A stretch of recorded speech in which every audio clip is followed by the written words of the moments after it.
Saudara-saudara yang dikasihi oleh Tuhan, kita sering mendengar kata Alkitab atau yang menjadi dasar pedoman keberimanan orang Kristen.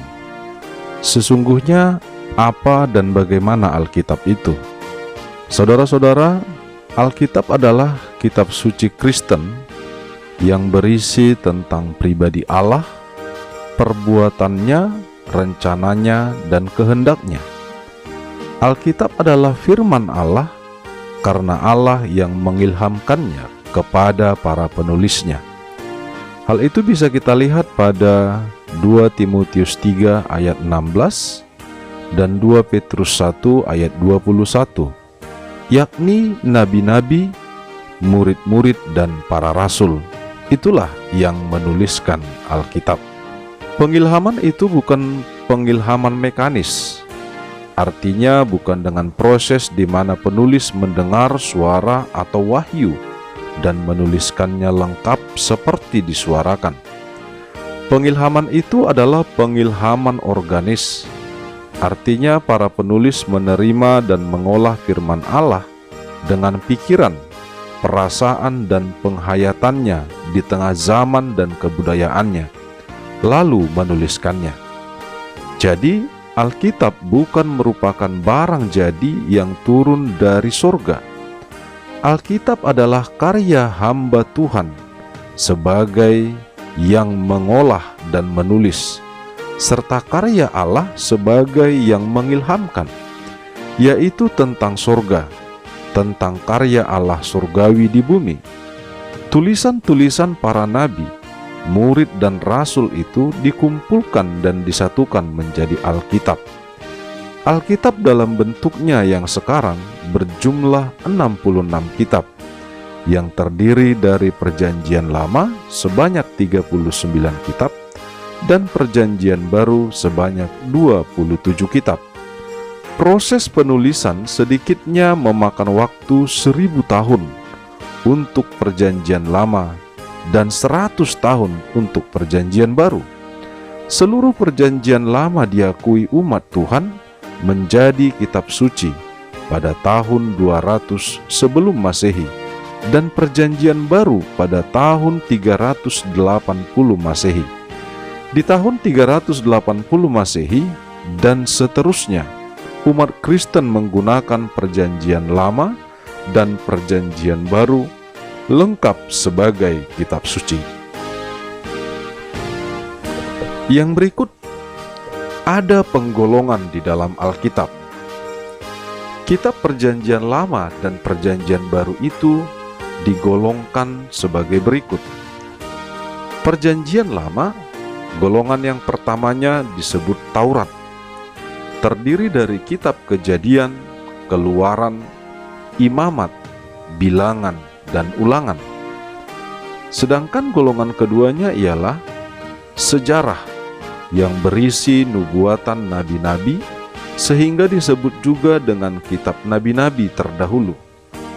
Dan kitab sejarah ini pada Perjanjian Lama terbagi dua, yakni sejarah yang pertama terdiri dari kitab Yosua, Hakim-Hakim, Rut, 1 Samuel, 2 Samuel, 1 Raja-Raja, dan 2 Raja-Raja. Penggolongan yang kedua pada kitab sejarah di Perjanjian Lama ialah sejarah yang kedua, terdiri dari kitab Tawarik, yaitu 1 dan 2 Tawarik, Esra, Nehemia, dan Ester. Yang ketiga ialah kitab sastra, yang terdiri dari kitab Ayub, Mazmur, Amsal, Pengkhotbah, dan Kidung Agung. Yang keempat digolongkan sebagai kitab nubuatan, yang berisi nubuat-nubuat tertulis atau kitab para nabi, sehingga disebut juga dengan kitab nabi-nabi terkemudian. Yang terbagi dua yaitu kitab-kitab nabi besar, yakni Yesaya, Yeremia, Ratapan, dan Daniel.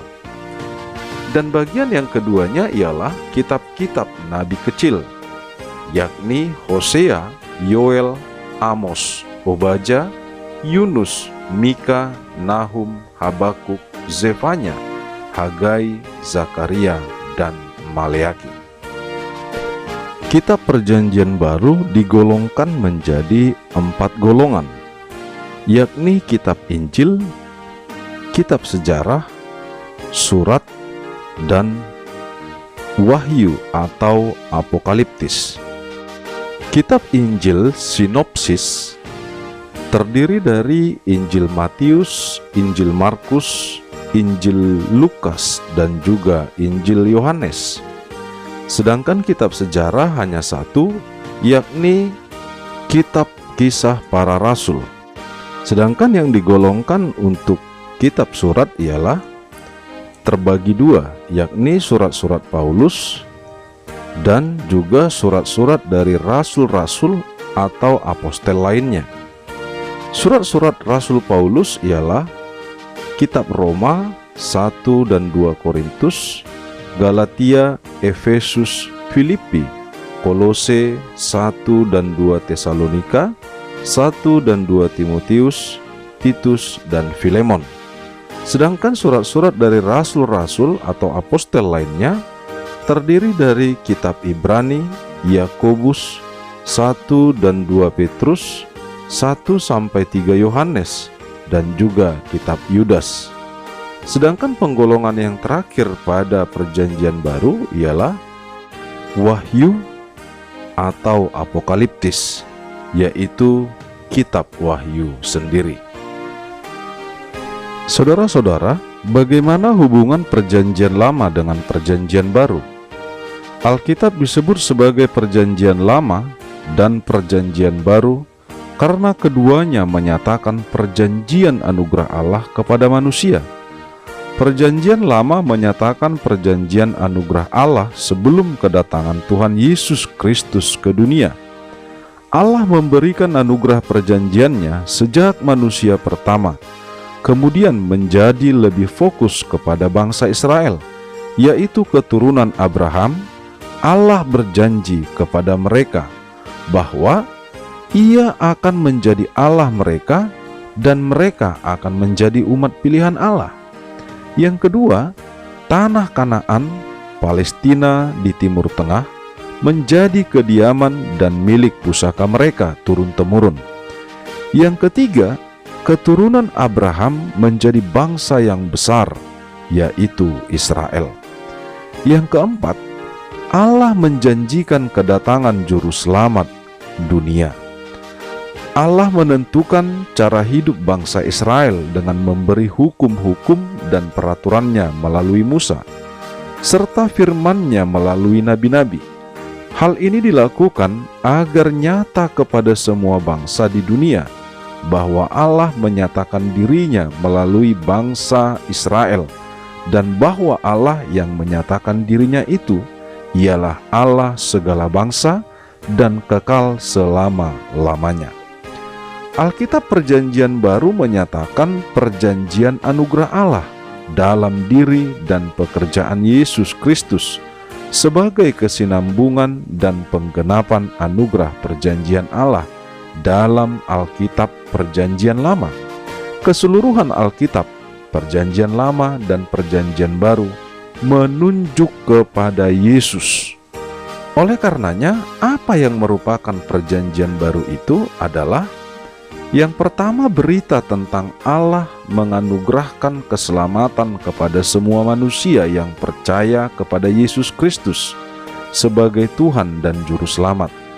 Yang kedua, bahwa orang yang percaya kepada Yesus Kristus yang telah mati di kayu salib, bangkit dan naik ke surga adalah umat Allah, pewaris kerajaan Allah di bumi dan hidup yang kekal di surga.